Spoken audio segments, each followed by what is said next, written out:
Good morning students, welcome to my YouTube channel. कैसे हैं आप सब? अच्छा है, सब स्वस्थ है और रेगुलर रूप से वीडियो को वॉच कर रहे हैं, साथ साथ अपने स्टडीज़ को अच्छा से कर रहे हैं। सभी सब्जेक्ट का समान रूप से ध्यान दे रहे हैं क्योंकि आपका एग्ज़ाम बहुत सामने है और बहुत दूर भी नहीं है, ऑलमोस्ट थोड़ा बहुत टाइम है, जिसे आप अच्छा से स्टडीज़ करके बहुत अच्छा से स्कोर कर सकते हैं। तो ध्यान देंगे आप लोग, सभी सब्जेक्ट को समान रूप से इम्पोर्टेंस दीजिए। जो भी आपका सब्जेक्ट है जिसमें आप एग्ज़ाम देंगे, तभी आप आगे बढ़ सकते हैं, आपका नंबर इंक्रीज कर सकता है। ठीक है, तो चलिए हम लोग ज़्यादा बात ना करते हुए चैप्टर नंबर 3 को स्टार्ट करते हैं। पहला क्वेश्चन है, when was the European economic cooperation organisation establish, यानी कि यूरोपीय आर्थिक सहयोग संगठन का एस्टैब्लिशमेंट कब हुआ था? तो इसका आंसर हो जाएगा 1948 पे इसका एस्टैब्लिशमेंट किया गया था। क्योंकि देखिए, यूरोपियन यूनियन जो है ना, उसका पहले का हिस्ट्री है, वो स्टोरी जो कई संगठन बना और लास्ट में जाके सभी को मर्ज करके यूरोपियन यूनियन बना दिया। यूरोपियन यूनियन को बनाने के पीछे का जो मकसद है, फर्स्ट वर्ल्ड वॉर और सेकेंड वर्ल्ड वॉर में वो लोग अपने में ही लगे मरे कटे और अपने को समाप्त किए, अपने को पूरा का पूरा डिस्ट्रॉय किए, एक्सप्लॉइट किए। उसके बाद उन लोग के मन में आया कि भाई अब क्यों ना हम लोग इतना तो लगे मरे, मतलब हम लोग एकदम क्लाइमेक्स तक पहुंच गए, तो अब हम लोग ऐसा करें जिसमें कोऑपरेशन के साथ चले। और दुनिया का ऐसा संगठन है जिसमें जितने कंट्री है यूरोपियन यूनियन में, सभी के साथ खुला बाउंड्री, मतलब कहीं भी जाके जॉब कर सकता है, इमिग्रेशन का कोई प्रॉब्लम नहीं है, कहीं भी जाके बच सकता है, मतलब एकदम खुला के खुला तौर पे। यहाँ तक कि वहाँ पर अपना ये पार्लियामेंट भी बना के रखा है ना। हाँ, कॉन्स्टिट्यूशन नहीं बना पाया अभी तक, है ना। चलिए आगे बढ़ते हैं। सेकंड क्वेश्चन है, which among the following is the member of ASEAN, है ना। जो आपको आंसर में दिया हुआ है, इसमें से आपको पूछ रहा है कि कौन आसियान संगठन का सदस्य है ना, है ना। हाँ, तो एशियन भी एक रीजनल ऑर्गेनाइजेशन है जिसमें साउथ ईस्ट एशिया के जो कंट्री है उसमें मिलकर बनाया है। तो इंडिया पाकिस्तान नहीं है, इंडिया पाकिस्तान बेसिकली ये तो दोनों के दोनों भाई साउथ एशिया के, चाइना एशिया के हैं, ईस्ट एशिया के, है ना। तो फिर उसके बाद आता है आपका इंडोनेशिया। तो इंडोनेशिया एकमात्र ऐसा ऑर्गेनाइजेशन है जिसमें साउथ ईस्ट एशियन के कंट्री है ना। आगे बढ़ते हैं। क्वेश्चन है, who adopted the open door policy, खुले द्वार की नीति को किसने अपनाया था? खुले द्वार की नीति को चाइना अपनाया था, है ना। अब खुले द्वार की नीति क्या था, मैं आप लोग को इनिशियली बता दे रहा हूँ। चाइना ने 1949 पे क्या हुआ, अपने को कम्युनिस्ट के साथ साथ खुला रखा, मतलब अपना पॉलिसी में चेंज किया और फॉरेन इन्वेस्टर को भी यहाँ पर आने के लिए दिया और इन्वेस्ट करने के लिए दिया, अपना कंपनी वगैरह, मतलब इमिलगमेशन देखने को मिलता है यहाँ पर कम्युनिस्ट का और आपका डेमोक्रेटिक स्टेट का, या फिर बेसिकली बोले तो लिबरल का, है ना। कि दुनिया के साथ व्यवसाय करे, हम भी करें वो भी करें। इसके आधार पर उस चाइना जो डेवलप किया, मतलब आउटस्टैंडिंग, क्योंकि दुनिया के उसको पॉलिसी मिला, दुनिया के फॉर्मूला मिला, दुनिया के फॉरेस्ट इन्वेस्टर मिला। जब फॉरेस्ट इन्वेस्टर मिला तो उसके पास इंक्रीज कर गया क्या, फॉरेन करेंसी इन्वेस्ट आपका इंक्रीज करके। जब फॉरेन करेंसी इंक्रीज कर गया तो धीरे धीरे करके चाइना भी डेवलप होना शुरू हो गया। आगे बढ़ते हैं। क्वेश्चन है, विच ऑफ द फ्लोइंग में be placed in the category of new economic tiger in the east. पता है ये क्वेश्चन कई बार आया भी है। पूर्व के नया आर्थिक बाहुल्य की कोटि में रखा जाने वाला जो एकमात्र देश है हमारे एशिया का, वो है मलेशिया।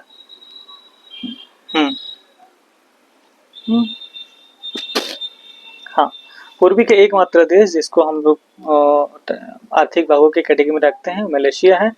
आगे बढ़ते हैं। Which two member country of European unions are the member of security council. अब आपको पूछ रहा कि यूरोपियन यूनियन का इसमें जो ऑप्शन दिया हुआ कौन है जो उसमें आपका सिक्योरिटी काउंसिल में। बेसिकली इसको समझिए, मैं आगे तो आप लोगों को समझा ही दूंगा, लेकिन इसमें थोड़ा बहुत समझिए,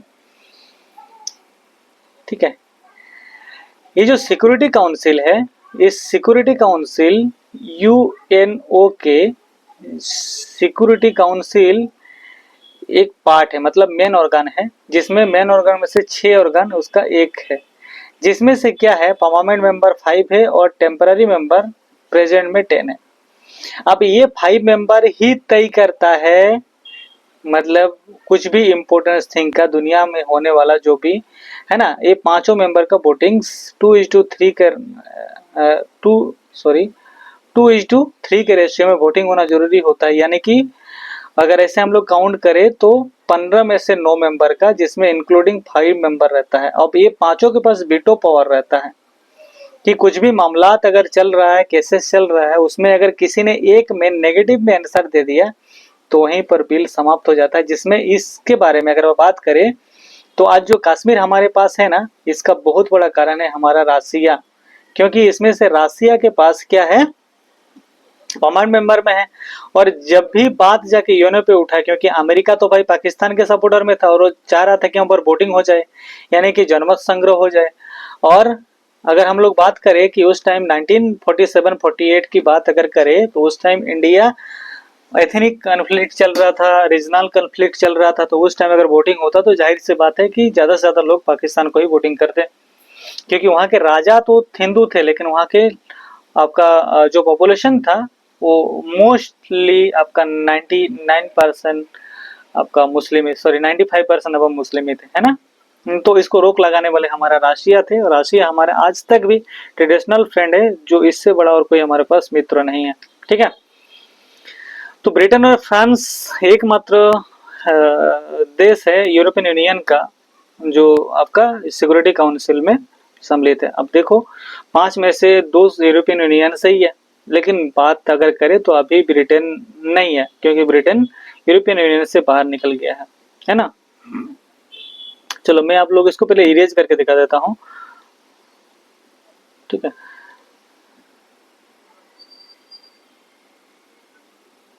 इरेज कहाँ, हाँ ठीक है। अब आप लोग इसको अच्छा से देखो, अगर आप लोग स्क्रीनशॉट लेना चाहते तो भी ले लीजिए।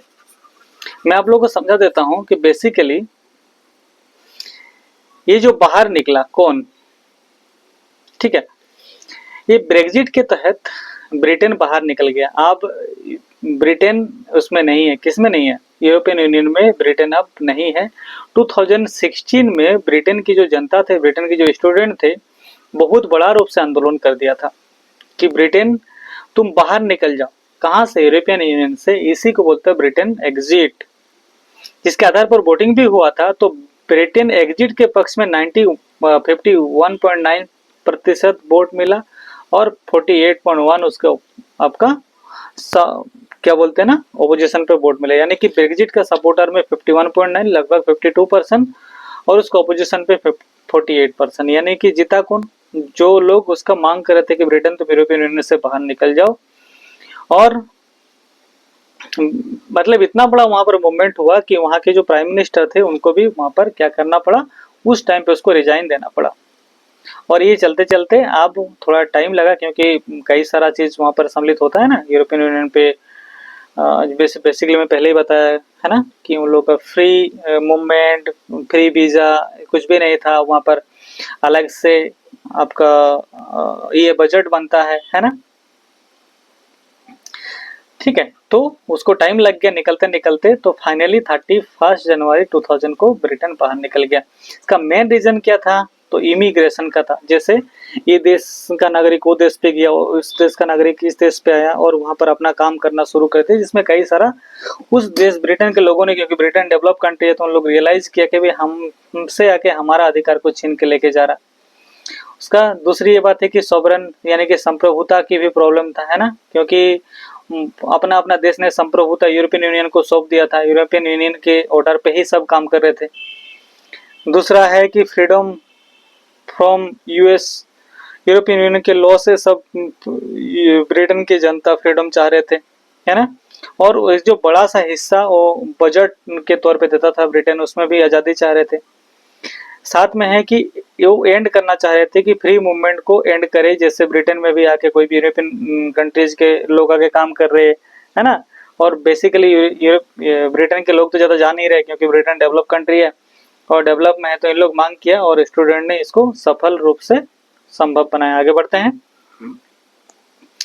आप लोगों को कुछ भी क्वेश्चंस अगर होता है ना तो आप लोग अपना डाउट के तौर पे आप लोग कमेंट करिए, ताकि हम समझ पाएंगे कि बच्चे को समझने में दिक्कत कहाँ हो रहा, कौन कौन सा पॉइंट पे दिक्कत हो रहा, तो हम आप लोग को इसके बारे में क्लियरिफाई करेंगे। ठीक है, आगे बढ़ते हैं। क्वेश्चन है, when had China invaded on India, sorry चीन ने भारत पर कब आक्रमण किया था? तो आंसर है 1962 में चीन ने भारत पर आक्रमण किया। नेक्स्ट क्वेश्चन है, when was the European union establish? European union को एस्टैब्लिश कब किया गया था? 1992 में यूरोपियन यूनियन एस्टैब्लिश हुआ। आगे बढ़ते हैं। When the rise of communist China took place? साम्यवादी चीन का उदय कब हुआ था? साम्यवादी चीन का उदय 1949 पे ही हुआ था। ठीक है, और ओपन डोर पॉलिसी भी चाइना 1949 पे ही अपनाया था। आगे बढ़ते हैं। क्वेश्चन है, which only one country of Asia is the member of G8? Asia के कौन ऐसा कंट्री है जो G8 यानी कि ग्रुप 8 में शामिल है? तो इसका ऑप्शन हो जाएगा जापान। लेकिन अभी अगर बात करें ना हम लोग, तो G8 अब प्रेजेंट पे नहीं है, अब इसके जगह पर G7 है। इसका कारण क्या है? 7+1 मतलब 8 जो थे जिसमें से राशिया थे, इस राशिया को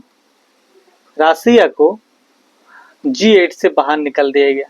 जब G8 से बाहर निकला तो बचा कितना? 7 कंट्री इंक्लूडिंग जापान। तो अभी एशिया का ऐसा कंट्री जो G8 में सम्मिलित है वो जापान है।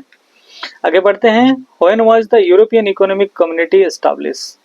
है ना, यूरोपीय आर्थिक समुदाय की एस्टैब्लिशमेंट कब हुआ था? तो आंसर है 1957 पे।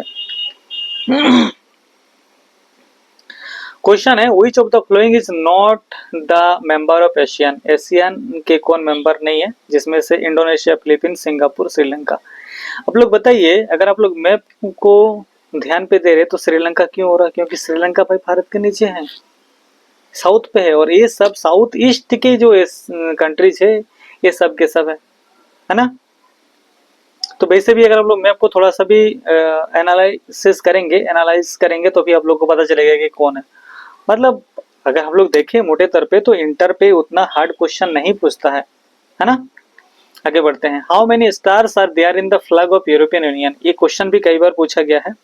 यूरोपियन यूनियन का एक झंडा भी है ना। तो बताइए उस झंडे में कितने स्टार है? ऑप्शन देखिए, आप लोग काउंटिंग करिए कितना हुआ। अच्छा चलो 12 है ना। इसी के साथ हम लोग वीडियो को समाप्त करते हैं। तब तक के लिए थैंक्स। हम लोग आगे मिलेंगे एक नया वीडियो के साथ।